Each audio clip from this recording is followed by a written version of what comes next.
Oye, País, buenas noches, oye, País, yo soy Rudy González, gracias por su compañía en esta hora, como cada noche, aquí por Color Visión. Qué bueno que me acompañan para juntos pasar revista de los hechos noticiosos que se producen aquí en el país y en el resto del mundo.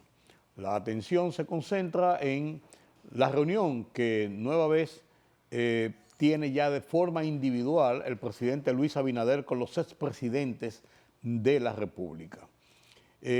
Una reunión que se inició a principios de mes cuando se reunió Luis Abinader con Danilo Medina, con Leonel Fernández y con Hipólito Mejía, los tres expresidentes del país que están con vida, y se reunió con ellos en el Ministerio de las Fuerzas Armadas para juntos pasar revista y ver la situación y buscar un marco de acuerdo nación, de acuerdo de Estado, de poner en el contexto informativo de lo que es la situación de crisis que vive Haití y su incidencia en la vida de República Dominicana. Se había dado vuelta, que sí, que si nos reunimos aquí, que si no nos reunimos allí, que si yo. Pero finalmente se crecieron los cuatro principales componentes del liderazgo político nacional y hablaron sobre el tema. Y acordaron entonces continuar esas conversaciones en el marco del Consejo Económico y Social sobre la base de una agenda de 6 puntos de discusión que tiene que ver con la visión y la acción de República Dominicana de cara a la crisis haitiana y los efectos que nosotros recibimos.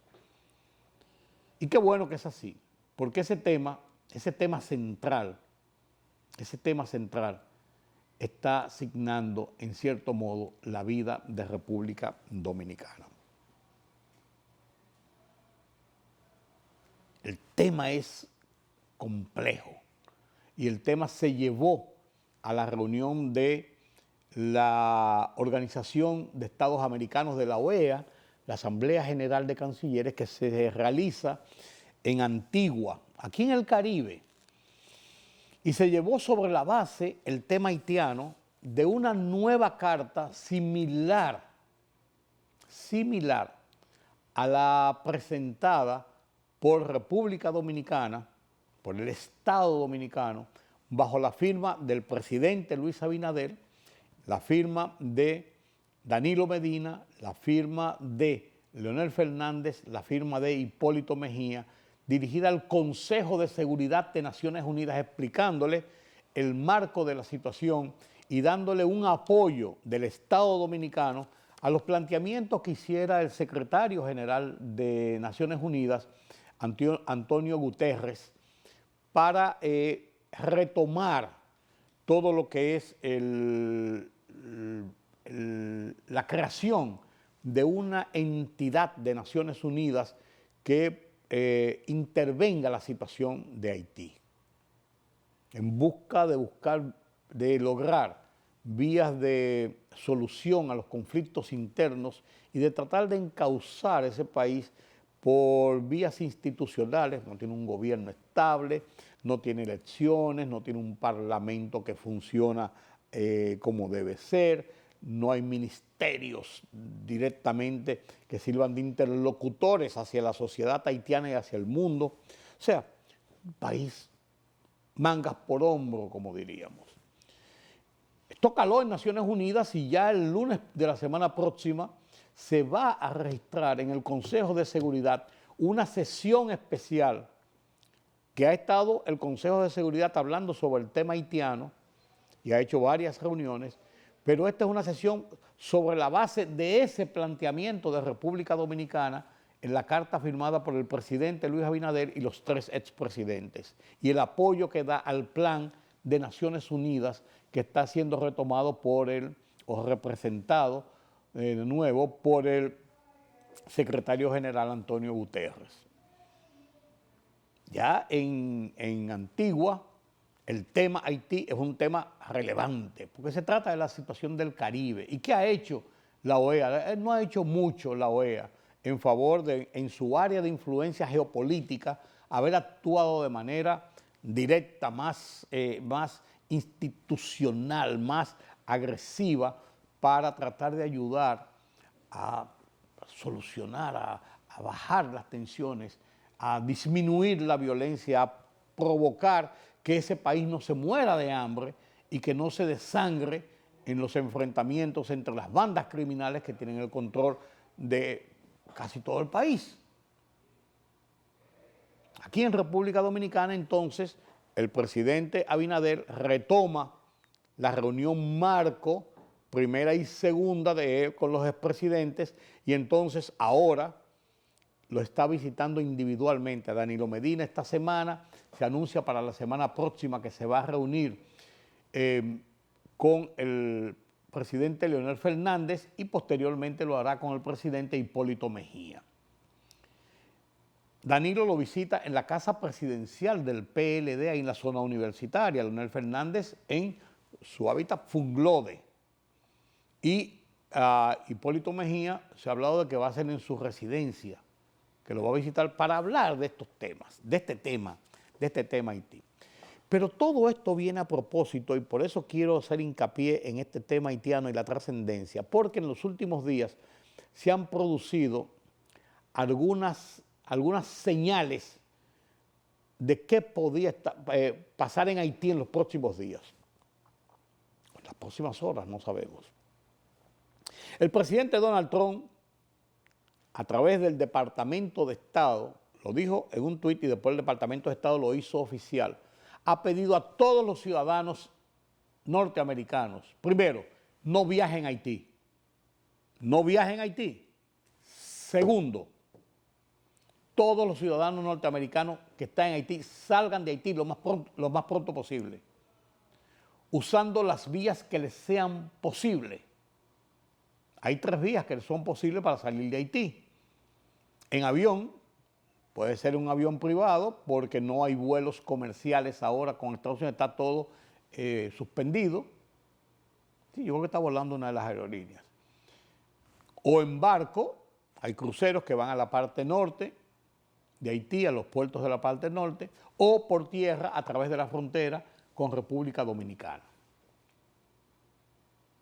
Salgan lo más pronto posible. Y esto viene conjuntamente con, hace un par de semanas, el anuncio de que un grupo de contratistas, no sabe qué son los contratistas norteamericanos, muchas veces mercenarios, y está sobre la cabeza de figuras que han tenido acción y que se les reputa por solucionar problemas con violencia, con grupos de anarquistas violentos que están en Haití y están trabajando, han sido contratados por el Consejo Presidencial Provisional de Haití, que es el que tiene más o menos alguna suerte de estructura gubernativa, muy débil, muy menguado, muy entre pleitos entre ellos mismos, pero es la estructura que hay. Entonces ellos están allí. Y hay quienes dicen que frente al año que se cumplió ya de las fuerzas de Kenia en Haití y algunos soldados de otros países de la región caribeña, unos 30, 40 de varios países, que no ha tenido el resultado esperado frente a las bandas criminales y violentas y frente a la conformación de ayudar a establecer un gobierno fuerte que permita tomar acciones, que se avecina una acción posible de Estados Unidos sobre Haití.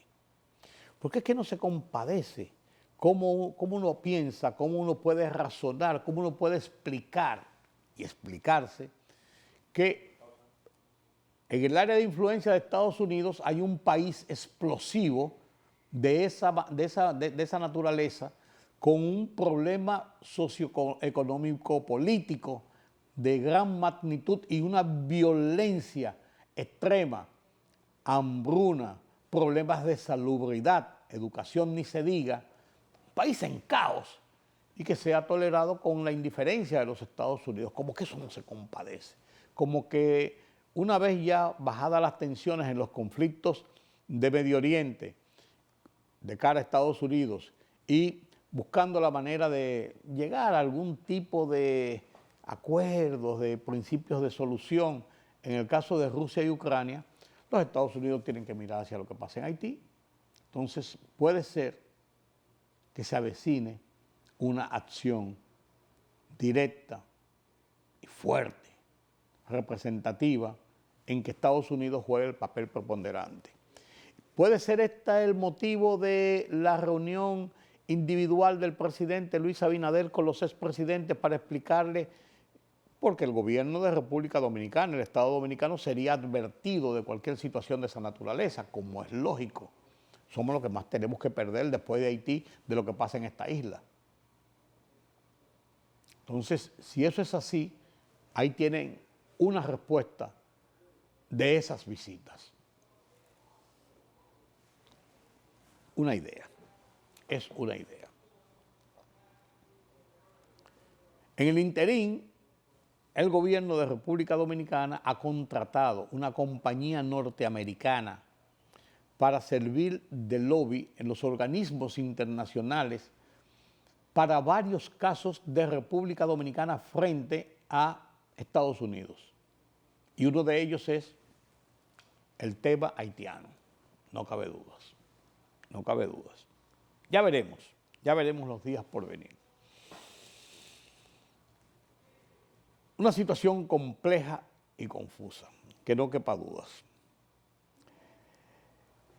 El periódico Diario Libre, en su edición de este jueves, hace un planteamiento muy directo y muy claro.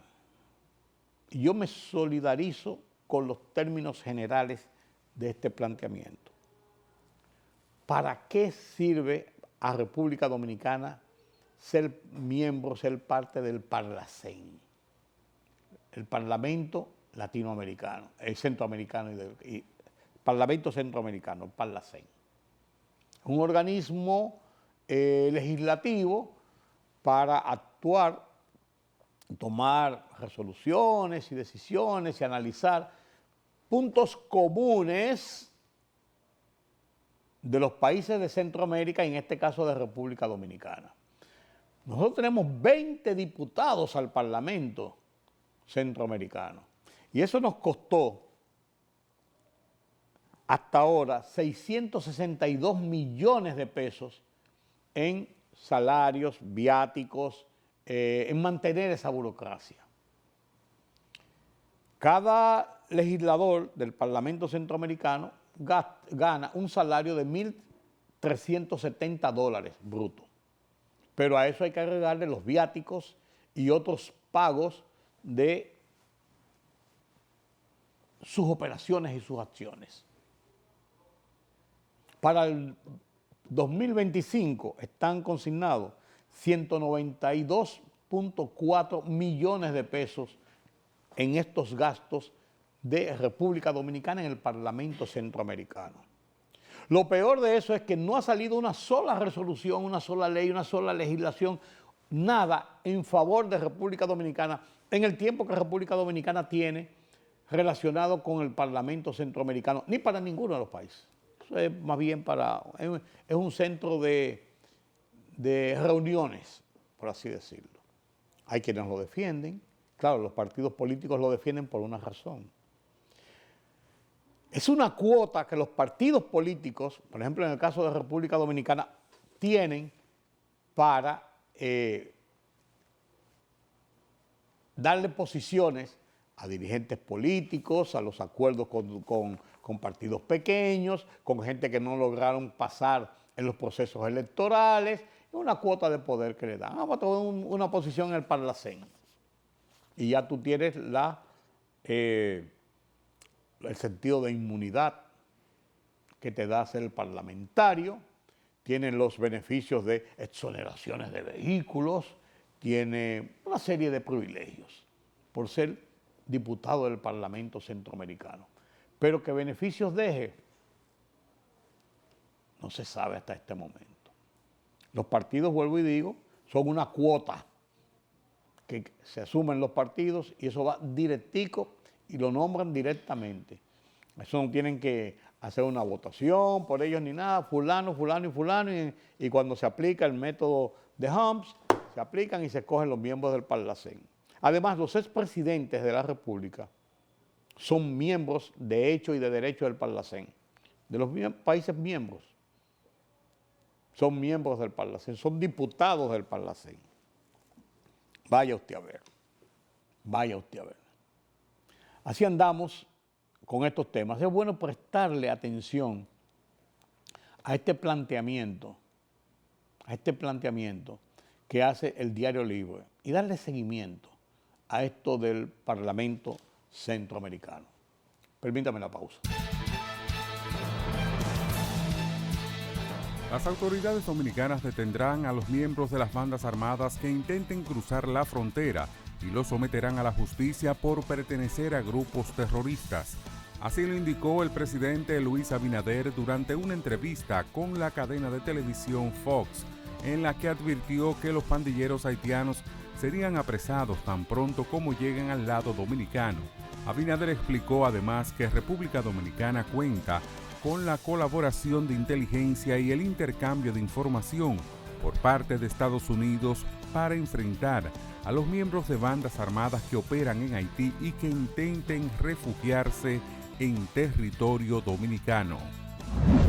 En busca de establecer un marco legal actualizado que regule las relaciones entre propietarios e inquilinos en contratos de arrendamiento de viviendas, locales comerciales y otros inmuebles, la Cámara de Diputados aprobó en primera lectura el proyecto de ley de alquileres de bienes inmuebles y desahucios, propuesto por su presidente, Alfredo Pacheco.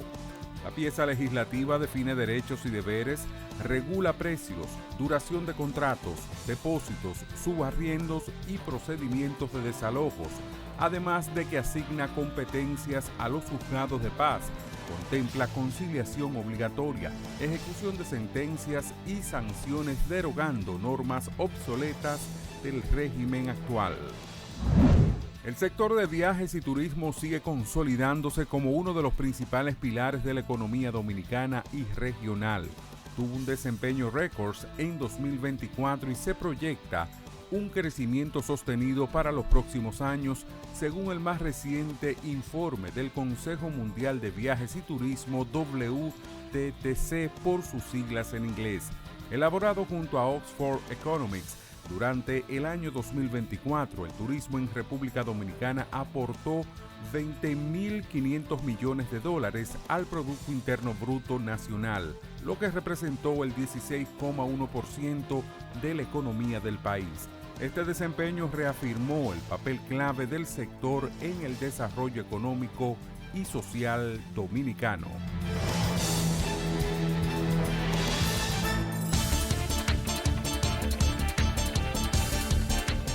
El líder supremo de Irán, Ali Khamenei, ha dado su primera declaración tras el final de la guerra de 12 días contra Israel, felicitando a su pueblo por la victoria sobre el falso régimen sionista.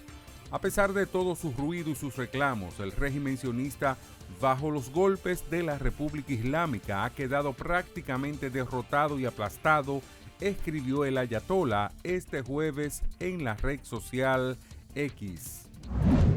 Los funcionarios europeos expresaron su vergüenza por el comportamiento del secretario general de la OTAN, Mark Rutte, hacia el presidente estadounidense Donald Trump, calificándolo de servilismo.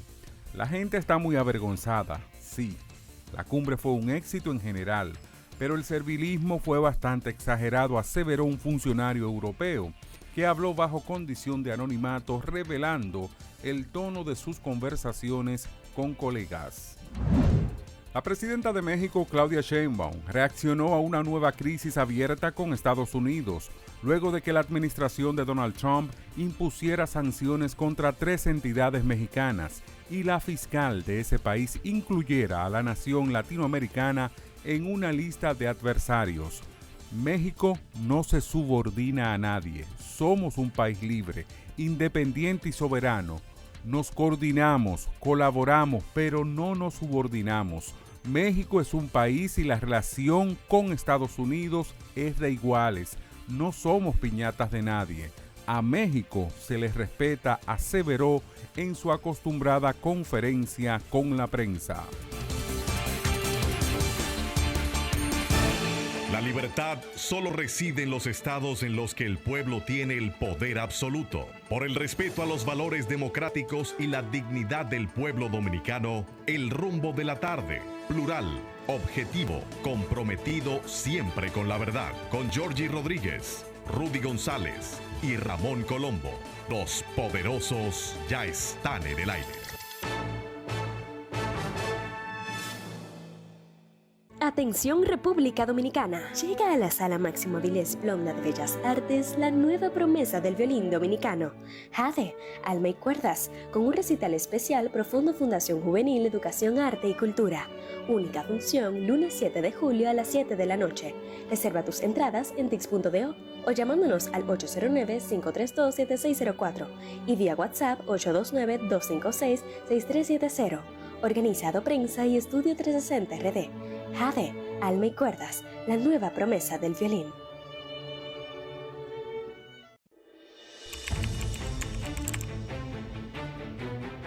Periodismo de investigación, columnas, opinión, análisis, reportajes de fondo. Hora por hora, una completa plataforma multimedia. Periodismo con valor. Noticias horaporhora.com.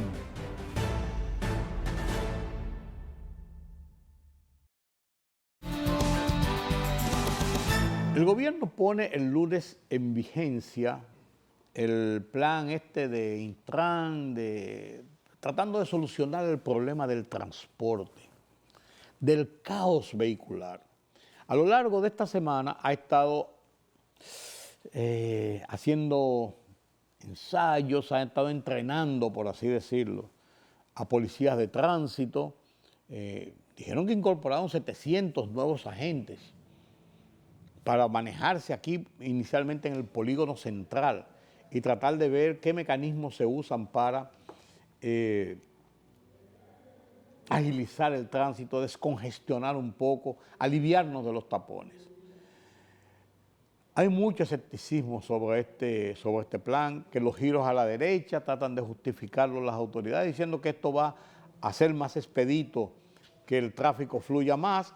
Giros a la izquierda, sí, es verdad. Pero ¿y dónde la gente dobla si tiene que doblar y tiene que ir hacia esa dirección? Va a tener que dar un giro en algún punto o tomar otras vías y quizás es descongestionar el tapón de aquí para moverlo para acá. Eso es lo que mucha gente entiende. Eso es lo que se ve. El tema a partir del martes de la semana que viene, el nuevo horario de entrada en la administración pública. Un grupo a las 7 y otro grupo a las 7:30. La gente no le ve la lógica a esto. Si usted me dice a mí que un grupo entra a las 7 o 7:30 y el otro grupo entra a las 9, hay un margen de 2 horas para que toda la primera oleada que fue haya llegado y toda la segunda oleada entonces encuentre el camino limpio o más limpio, porque ya la mayoría de la gente ha llegado a sus puestos de trabajo en la administración pública. Si esto no se hace conjuntamente con acuerdos con el sector empresarial privado, no estaremos haciendo mucho. Y en el polígono central, donde está la mayoría de los colegios privados, cuando arranquen los colegios privados, si siguen entrando los muchachos a la misma hora y siguen la gente que tiene que llevar a los muchachos, no es verdad que va a dar 2 viajes y va a tratar de hacerlo en un solo viaje y se va a complicar, salvo que muevan el inicio de la docencia, de las clases, en una hora intermedio entre el primer grupo de trabajadores que entran o empleados que entran y el segundo grupo. En muchos países las plazas comerciales abren a las 10 de la mañana. Aquí abren según. Los bancos comerciales abren a las 8 de la mañana uno, 8:30 otros, y todos salen juntos a las 4 de la tarde. La idea es que si los bancos abren a las 9 de la mañana, pudieran salir a una hora cuando no sea la hora que sale todo el grueso de empleados privados y públicos y todo el mundo se confluya en las calles y se forman los tapones. Hay que ver. Mucha gente, yo he oído que ha expresado sus dudas sobre esto. Como que no encuentra muchas lógicas. Pero algo hay que hacer, algo hay que hacer. Ojalá que no sea más cara la sal que el chivo, porque hemos tenido muchas excepciones sobre los planes de enfrentar el grave problema del tráfico. ¿Qué vamos a hacer con los motores? El tema de los parqueos en el polígono central es otro desastre. Llevarse los vehículos, encaramarlo en una patana para ponerle multa a la gente y llevárselo a un sitio para que tengan que perder media mañana buscándolo. Es un contrasentido cuando no hay donde parquearse. ¿Dónde se va a parquear la gente? ¿Se va a poner los vehículos en la calle, en la cabeza? Que en las calles se han puesto, se han pintado unos sitios donde se puede parquear aquí, se puede parquear aquí. Si eso ocurre en algunas zonas, en otras zonas donde hay 3 edificios en una cuadra y hay 3 rampas de entrada, como es lógico, usted no puede parquearse las rampas de entrada y de salida, en esa cuadra no hay donde parquearse. Y lo propio ocurre en todo el polígono central, Naco, Piantini, Serrayé, Paraíso, en todo está lleno de edificios y eso va a pasar. ¿Dónde rayos se va a parquear la gente? Hay cosas que no están explicadas y que va a traer más desaciertos, más inconformidades, más hasta burla de la gente. Pero vamos a darle el beneficio de la duda. Sobre el tema escribí mi columna de esta semana, Oye País, que se llama igual que este programa, ante un nuevo reto. Y planteo lo que yo pienso de lo que ha pasado y de lo que dice la gente y uno piensa que puede pasar y las expectativas que tenemos con este nuevo plan. Comparto con ustedes mi columna en el Listín Diario, Oye País, ante un nuevo reto. Después de la pausa, entonces, hablamos sobre la política internacional con Julián Roa.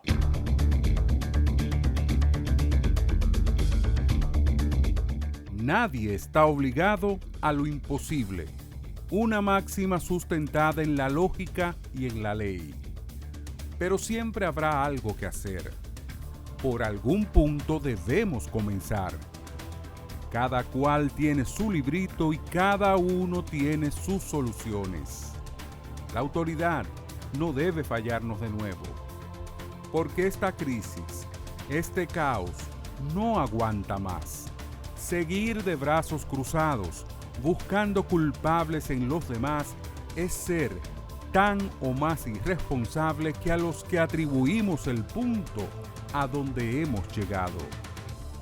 Hablo del tránsito vehicular, un pandemonium cotidiano que en cada dominicano tipifica la crisis con el símil, con sobrada razón, de que cuando se sale a las calles cada día es como lanzarse a un campo de batalla, del que no sabemos si saldremos ileso, herido o hasta muerto. Un problema que ha llegado a la categoría de desorden colectivo por la irresponsabilidad de las autoridades en primer lugar y por la carencia de civismo de la generalidad de la población. Un cóctel que no puede ser más explosivo, peligroso y dañino. Difícil, pero no imposible, de contener y de lograr soluciones, aunque sea de largo plazo. Enumerar el cúmulo de las acciones o inacciones en la mayoría de los casos de las autoridades y de la gente para enfrentar esta crisis nos agotaría el espacio disponible para este comentario. Pero todos los conocemos. Escoja usted el que más le guste o le disguste. Lo primero es lograr que la gente revierta la incredulidad frente a las medidas oficiales. Se requiere, asimismo, más educación, racionalidad, paciencia, civismo de la gente. Si sacamos las cuentas, los ciudadanos seguimos perdiendo el juego 10-1. Esperemos y actuemos ante el nuevo reto que enfrentamos.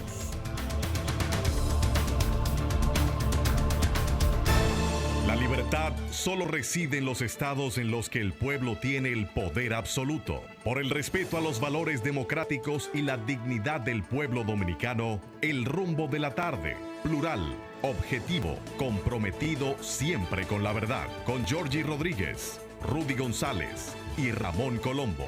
Los poderosos ya están en el aire.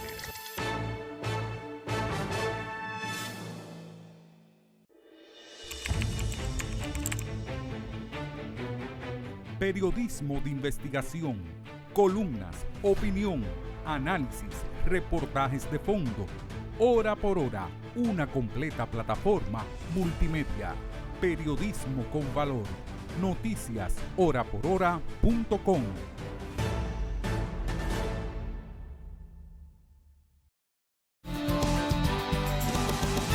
Gracias por continuar con nosotros aquí en Oye País. Hablamos de lo que está pasando en el plano internacional.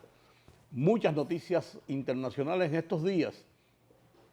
Cumbres en La Haya, cumbres aquí en el Caribe, cese al fuego, bombardeos, negociaciones con el tema Haití, que no sabemos dónde vamos. Hay muchas situaciones internacionales. Los analistas, los especialistas que le dan seguimiento a la noticia internacional nos ponen en contexto. Julián Roa, una de esas estrellas. Buenas noches, Julián. Buenas noches, don Rudy. Buenas noches a los amigos radioyentes. ¿Qué televidente? Televidente, porque tú crees que tenga el programa de radio por la mañana. Oh, por Dios, Julián, ubícate. Julián, esta semana es una semana interesantísima. Así es. Se logró un cese al fuego después de los famosos bombardeos de la semana pasada y del aumento de las tensiones en el Medio Oriente, y se logró en una forma que todavía uno se queda como anonadado. Va a haber un alto al fuego, va a haber un alto al fuego, y usted no tire más, y usted no tire más. ¿Impuestos? Sí, impuestos. Impuestos hasta con boches, Así con boches públicos por tweets. I'm not happy. Sí. Entonces, ahora se debaten en que si realmente destruyeron la producción de uranio que llevaba Irán. Si hay capacidad para montar las famosas bombas atómicas, nucleares. Sí o no, quizás lo que importa realmente es hacia dónde va Medio Oriente. Bueno, Porque yo no creo que este sea el fin del conflicto. no, muy por el contrario. Hay que volver a reajustar todo el tablero de Medio Oriente, el tablero de poder. Lo primero es que ese programa nuclear de Irán, que es un programa que tiene más de 20 años, hay que decirlo, que inicialmente Irán, la idea era construir una planta nuclear de energía. Inclusive en aquel entonces, estoy hablando de hace casi 30 años, hubo ciertos requisitos y cierta presión de Estados Unidos contra Alemania, que aquel entonces iba a ser su conductor. Sponsor, su constructor. Y luego, por supuesto, Irán, mutuo propio, comenzó un programa nuclear de enriquecimiento de uranio. Irán no es productor de uranio, hay que decirlo. ¿Qué significa esto? Que Irán tiene que importar el uranio que está utilizando en el enriquecimiento. El uranio es un mineral que de manera natural no es radioactivo. De manera natural el uranio tiene, o por lo menos el sulfuro de uranio tiene dos componentes. Tiene un uranio 238 y un uranio 235. Usted dirá, ¿cuál es la diferencia? Bueno, uno es inerte y el otro es activo. Significa que la mayor cantidad de uranio en el sulfuro de uranio no ofrece ningún tipo de peligro. ¿Dónde está el problema? Que cuando usted enriquece el uranio mediante un mecanismo de centrífuga, produce mayor cantidad de uranio 237, que es el activo, se lo desprende al otro elemento. Al que es inactivo. Por eso son las centrífugas. Las centrífugas no son más que una especie, perdónenme el ejemplo un poco vulgar, como si fuera una especie como de licuadora, pero giran a una velocidad de más de 9.000 revoluciones por minuto. Una licuadora gira a 300, 500 revoluciones por minuto. Estos son 9.000, 10.000. Es casi invisible. Y esto enriquece este mineral, fundamentalmente. Y luego eso pasa por todo un proceso hasta convertirlo en una especie de tablets, de cápsulas, vamos a decirlo así, que ya sí es un uranio enriquecido para producir energía. Ese enriquecimiento en la producción de energía no sobrepasa el 10%. Cuando sobrepase el 10% ya hay una intención de creación de armas nucleares. Y el uranio que Irán llevaba lo llevaba en casi un 60%. 60%, sí. Significa que la producción de un artefacto nuclear por Irán era un asunto de meses o de años. Sí. Estaba muy cercano. Es en la parte meramente científica. Para esta construcción de estas plantas, Irán utilizó una especie de científicos de todas partes del mundo, incluyendo el mundo árabe. Y de búnker bajo tierra para su protección. Sí, por supuesto. Pero esa centrífuga, como dicen algunos medios, no, que fueron trasladadas en un camión, eso no es posible. Claro. Como toma tiempo montarla, y desmontarla no es cargar un mueble, claro. ni nada que se parezca. Significa que sí, que realmente había la intención de Irán de crear armas nucleares. Y por supuesto, el enemigo público para Irán es Israel. Mira la cosa extraña. Las relaciones entre Israel y Teherán fueron muy influidas siempre. De hecho, en el gobierno de Reza Pahlavi, del Shah de Irán, los vuelos entre Teherán y Tel Aviv eran comunes, eran casi diarios. Una de las comunidades más grandes judías están en Teherán, con sus sinagogas y todo eso. El cisma o la división viene con la subida de los ayatolás. Los ayatolás. Ahí los ayatolás logran, dentro de la religión del Islam, Irán es el centro del chiismo, es el líder del chiismo, que es minoritaria en términos de población dentro del Islam. El Islam es mayoritariamente sunita, la sunna, la costumbre, el hábito, como planteaba el profeta. El chiismo es más reducido, es más popular, hay que decirlo, es más clientelar. Y por supuesto Irán se constituyó no solamente en el líder del chiismo, sino en el líder enemigo de Israel. Todo el que no quiere saber de Israel ve en Irán un aliado, fundamentalmente. Y eso generó dos polos de poder entre el sunismo de Arabia Saudita, que es quien lidera esa corriente del Islam, y por supuesto Irán. Irán, la idea de ser enemigo de Israel le promociona como líder del mundo islámico y sobre todo protector de todo lo que ella entiende que son los derechos de los palestinos y todo el entorno que tiene que ver con Israel. Lo que ha hecho Estados Unidos es prácticamente desmontar el programa nuclear iraní. Tres bases de enriquecimiento de uranio, Fordo, Natanz y otra, no recuerdo el nombre. Bueno, la idea es que el tipo de artefacto que utilizó Estados Unidos es efectivo. No sé si fue total la destrucción, pero la destrucción detiene el programa innegablemente. ¿O lo retrasa? Yo diría que lo detiene. Habría que recomenzar de nuevo prácticamente. El avión utilizado, que es el famoso B-2 Spirit, duró 36 horas en el aire. Sí. No salió de una de las bases cercanas a Estados Unidos. De Missouri salió. Salió de Missouri. Es un avión... 3 abastecimientos en el aire. Sí, sí. Por eso yo le decía a usted en el programa anterior, es inminente el ataque de Estados Unidos a Irán, por el tipo de... el movimiento que tenía aéreo en toda la zona. Pero una cosa, Julián, bueno, ese es el hecho, ese es el episodio que ocurrió el pasado fin de semana y después vino todo. Ahora, si la destruyó, si no la destruyó, estamos en un cese al fuego, una búsqueda de bajar las tensiones, pero en adelante, ¿qué sigue? Porque Irán no va a desistir de sus ideas frente a Israel, ni Israel frente a Irán. Ya. Ahorita vienen los grupos terroristas auspiciados por Irán a hacer desórdenes en muchas partes, quizás hasta en intereses norteamericanos y europeos. No hay que dudarlo porque ha ocurrido en otras ocasiones y eso va a desatar otra oleada de situaciones, aunque no igualito, pero en el mismo contexto. Mira, a lo interno de Irán va a haber un proceso de convulso, proceso de intentar derrocar el gobierno iraní y sobre todo eliminar el ayatolá Jamenei, que es quien realmente es el líder espiritual de Irán. Recuerden Bueno, que la cúpula militar se la destruyó Israel. totalmente. Irán es un estado, es la República Islámica de Irán. Está regido por la Sharia o la Sharia, como ellos le llaman, por la ley musulmana. ¿De acuerdo?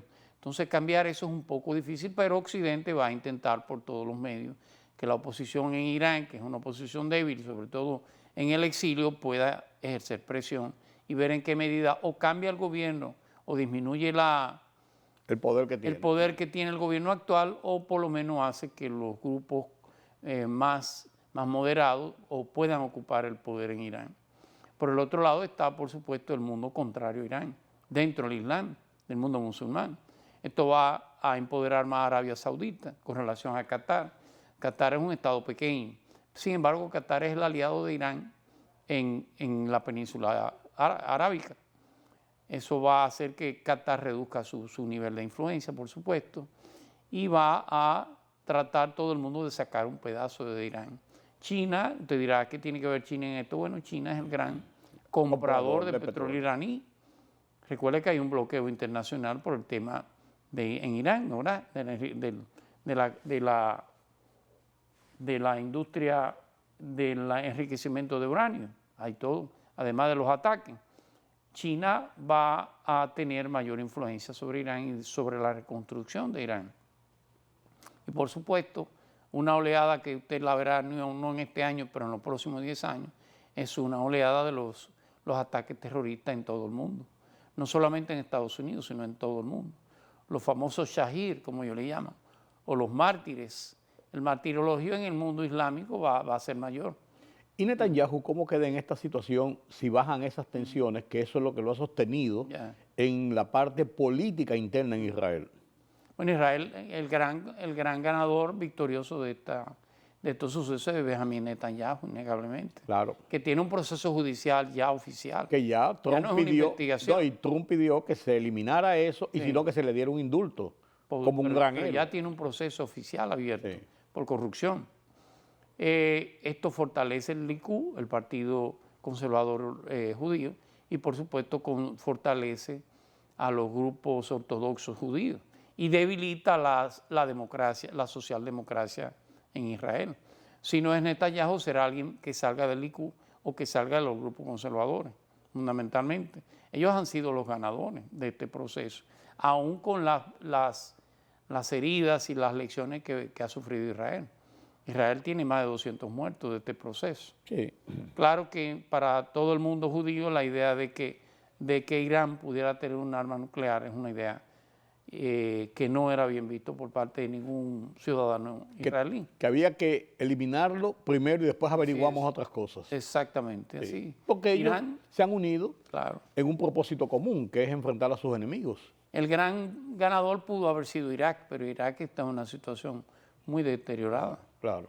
La situación en Irak no tiene un gobierno firme, ni tiene el poder que pudo haber tenido cuando aquella famosa guerra con Irán. Pero los ganadores será el mundo, el sunismo sobre todo. ¿Quién ganó en la reunión de la OTAN? Porque No ganó Estados Unidos, claro. ¿Por qué? La OTAN es un organismo, recuerde, y perdóneme que haga un poco de historia, a partir del final de la Segunda Guerra Mundial hubo la necesidad de recomponer el mundo, pero sobre todo crear organismos internacionales que pudieran controlar acciones particulares de los estados. Recuérdese que hubo una intención en los años 20 de crear la famosa Liga de Naciones. Sí. Mire cómo es la cosa, fue una iniciativa del presidente Woodrow Wilson. Sin embargo, el Congreso de Estados Unidos no autorizó la entrada de Estados Unidos a la Liga de Naciones. No así pasó con las Naciones Unidas. En el año 47 se firmó la Carta de San Francisco, que crea el organismo político para evitar y ser intermediario entre conflictos internacionales. Básicamente. Y en Bretton Woods se crearon los organismos financieros, Banco Mundial, Fondo Monetario Internacional y los Acuerdos Generales de Aranceles y Tarifas, que hoy se llama OMC. Significa que esos fueron los organismos... El GAP, los mecanismos políticos y económicos. Pero los vencedores después de la Segunda Guerra Mundial, en el 49, crearon un organismo militar de defensa, sobre todo de Europa, que es la Organización del Tratado Atlántico Norte, la OTAN. Se creó en el 49, con sede en Bruselas, no en los Estados Unidos, porque era proteger fundamentalmente Europa. Pero con el crecimiento militar de la Unión Soviética, siempre Europa acomodó sus finanzas a decir, bueno, ¿quién tiene que protegernos? Los Estados Unidos. Y siempre el gasto militar de la OTAN, en más del 40% estuvo en manos de los Estados Unidos. Con Trump, inclusive en su primer periodo, intentó salir de la OTAN, lo cual hubiera sido una tragedia. Pero lo dijo en una reunión en Bruselas. Y después de lo que pasó con Rusia y Ucrania, como un ejemplo. Como un ejemplo. Como un ejemplo. Lo que ha dicho Trump y obligó en el G7 es que todos los países europeos aporten el 5% de su Producto Interno Bruto en gasto militar.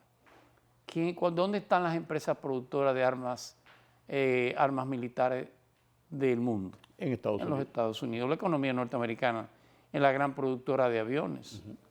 Usted podrá decir China un poco, la Federación Rusa, el gran enemigo, un poco Brasil, pero generalmente Estados Unidos. Alemania, pero Estados Unidos es el gran productor de armas para el mundo. Él será el gran suplidor. Con excepción de España, que dijo, no, yo no puedo gastar el 5%. Yo podría gastar el 2.5%. Estados Unidos le dijo, bueno, te lo cobro de alguna manera. Ellos dijeron el 1 y dentro de unos años el 2 y así. Y Trump le dijo, te lo cobro de alguna manera. Aranceles. Pero innegablemente que quien tiene que defender a Europa es la OTAN. Y quien tiene que hacer mayor el aporte. En eso tiene sentido y razón el presidente Trump. Entonces Trump se impuso. Sí, innegablemente. Ha obligado a Europa a hacer mayor inversión en armas. La idea de que Ucrania... Está hablando de comprar 3 submarinos, incluso. Sí. De una inversión muy grande. No. Y una inversión de 40 años. Sí. O no es un año solamente. No, claro. La idea, como va a pasar, de que Rusia se imponga en Ucrania, no es que destruya Ucrania, pero tomará los territorios que ha tomado ya. Todo el Donbass asusta a Europa, asusta a Polonia, asusta a Hungría. Bueno, fíjese que obligó a Suecia y a Finlandia a entrar a la OTAN, que no eran parte. Significa que Europa sí se siente amenazado con el crecimiento, el expansionismo de la Federación Rusa. Claro, que de Unión de Repúblicas Socialistas Soviéticas trata otra vez de reagrupar una serie de territorios importantes. No por lo menos ya de manera política, pero sí de influencia. Claro. De hecho, Alemania, que es el gran motor de la economía de Europa, tiene una cierta dependencia del gas ruso. En la medida que suben los precios del gas natural, la economía alemana recesa. La economía alemana entra en recesión. Pero eso tratando de hacer un oleoducto. Y por lo tanto, por fuera de Polonia, de Ucrania. Sí, pero es peor, porque entonces el famoso Nord Stream 2, que es un oleoducto que iría desde Rusia hasta Alemania sin tener que pasar peaje, pagar peaje en Ucrania. Pero va a seguir teniendo una dependencia. Total. No, claro que sí. Salimos de Europa y venimos aquí a América. El tema Haití es un tema controversial. Pero es importante para República Dominicana que en la reunión en la Asamblea General de la OEA, que se está celebrando en Antigua, el tema Haití haya sido puesto en la agenda de discusión.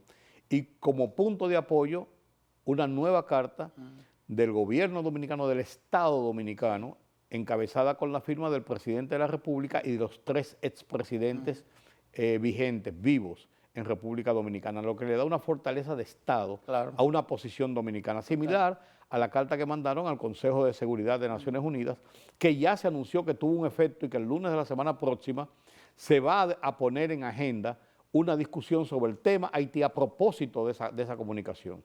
El tema Haití sigue siendo el tema de mayor peligro para la República Dominicana. Y lo va a hacer en los próximos 10 años, 20 años, dependiendo del curso que tome la política nacional. La Organización de Estados Americanos se ha reunido a sugerencia, y le pongo 2 comillas, por supuesto, del secretario de Estado de los Estados Unidos, Marco Rubio. Llegó a decir que era una vergüenza, que estaba en contraposición al sentimiento de los Estados Unidos. Ahora, ¿qué puede hacer la OEA? La OEA necesariamente tendrá que, por supuesto que con el apoyo y el financiamiento de Estados Unidos, generar algún tipo de fuerza militar para calmar Haití, para calmar las bandas haitianas. El que es secretario de Defensa de Haití, por este Consejo Presidencial, fue muy grosero con el Estado Dominicano desde su posición en OEA, hay que decirlo. Y la verdad es que la República Dominicana ha sido muy solidaria con la posición haitiana sin perder su soberanía. Pero tiene que ser como lo ha hecho en este caso el presidente Abinader, tiene que tratar de buscar el consenso a lo interno. Nosotros tenemos un gran riesgo con el tema migratorio. Y yo quiero recordarle, haciendo un poco de historia, el año 42, más o menos. Fíjese que nosotros, el gran cisma de la relación dominico-haitiana es el año 42. Usted dirá, ¿por qué? ¿Cómo no lo fue el 37, con aquella famosa matanza del Corte, como le llamaban? No. Después del 37 tuvimos unas relaciones armoniosas. De hecho, y usted... Impuestas, pero armoniosas. Bueno, unas relaciones estables, vamos a cambiar el término. En el 42 viene con la crisis del presidente Lyle Scott y Trujillo. El Lyle Scott obliga a Trujillo a que los acuerdos que pudieran hacer los braceros haitianos lo fueran refrendados por el Estado Dominicano. Pocas palabras. Que el que viniera aquí ya no viniera a una industria azucarera traído por una empresa extranjera, sino que hubiera un aval del Estado. Que no fue un negocio particular. Exactamente. Bueno, que fue un negocio de Estado a Estado. Eso puede pasar ahora y hay que tener mucho cuidado. Este tema de la regularización de un porcentaje de mano de obra haitiana para la industria agrícola y para la industria de la construcción es algo que tiene, no digo que esté opuesto, pero que tiene que hacerse con el mayor cuidado posible, con la mayor delicadeza. No puede estar en manos del sector privado solamente decidir cuál va a ser el curso que va a tomar un ciudadano que ha sido regularizado por un tiempo y para una actividad específica. En tu experiencia sobre el estado de las relaciones con Haití, el anuncio de los Estados Unidos de que sus nacionales salgan como sea, que buscan la forma de salir de Haití, uno. Y dos, la llegada de un grupo de mercenarios que están dirigidos por un mercenario Eric Prince. Convicto y confeso, como diríamos, apunta a que viene una acción de Estados Unidos sobre la situación haitiana. Bueno, esa es la sensación que da. Eric Prince es un ex militar de los Estados Unidos que dirige una empresa de, quitémosle el nombre, mercenario, ellos le llaman contratistas. Contratistas, sí. Una empresa que tuvo un papel fundamental en Irak. Blackwater se llama la empresa. Agua Negra, ¿qué se llama? Blackwater. Blackwater. Y ha sido contratado por el Consejo Presidencial Haitiano. Nadie contrata, un contratista del Departamento de Estado, del Pentágono, no acepta un contrato si no es previamente pasado por el filtro de los organismos militares de los Estados Unidos. Si está en Haití, lo está con la anuencia del ala militar norteamericana. ¿Qué va a pasar? Bueno, si lo hace de manera particular, va a salir a cazar estos grupos, bandas, como le llaman, no sé qué son.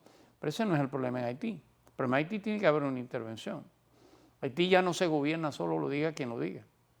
De hecho, ¿cómo cambian los miembros del Consejo Presidencial?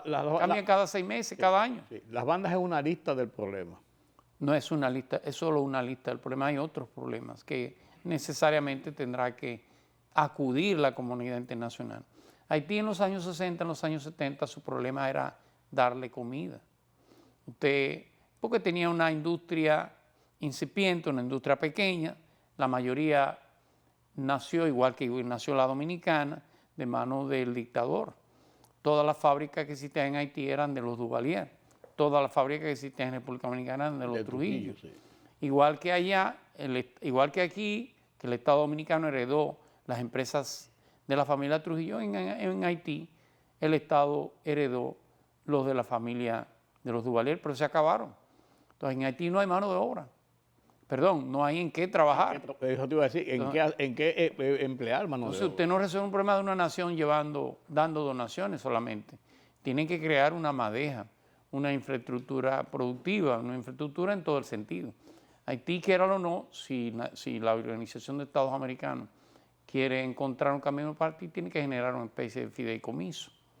Un fideicomiso internacional, no que dirija Haití, pero que acompañe al que dirige. Claro, que acompañe las vías de salud. Y haga las inversiones que tiene que hacer. Así es. Julián, no puedo terminar esta conversación contigo sin mencionar y oír tu apreciación sobre la sensación del momento en Nueva York. Zohran Mamdani. Así es. De origen musulmán, perdón, de creencia musulmana. Sí, nacido en Uganda. Así es. Y llegó a los 7 años Pero eso a Estados Unidos y se nacionalizó norteamericano apenas en el 18, hace 7 años. Eso es va a ser parte del folclore en la campaña de medio término. Recuérdese que el candidato Adams no va a volver a repetir. No, claro que no. Será muy difícil. Y Cuomo, Andrew Cuomo, que era un potencial casi seguro candidato, salió del juego. Así es. Ellos tendrán que buscar antes del cierre de las primarias del Partido Demócrata quién va a ser el candidato. Yo no me imagino un musulmán dirigiendo la ciudad de Nueva York. Pues va a ser eso. Va a ser. Todavía hay que esperar. Sí. Bueno, ya Trump le disparó. Hay que esperar. Trump le disparó. No estoy diciendo que haya nada malo en que lo sea. ¿Por qué? Recuerda que el primer ministro británico, Rishi Sunak, era hindú, de padre hindú. O sea, el mundo ha cambiado mucho. Pero habría que ver un musulmán dirigiendo la ciudad de Nueva York. Sí, hay que verlo, hay que verlo. Con todo y que dicen que es liberal e izquierdista. No. Porque allá no le dicen comunistas. No. Es liberales. Claro. Acuérdese de los liberales de Washington, de Peña Gómez. Así es. Gracias, don Julián. Consenso de Washington.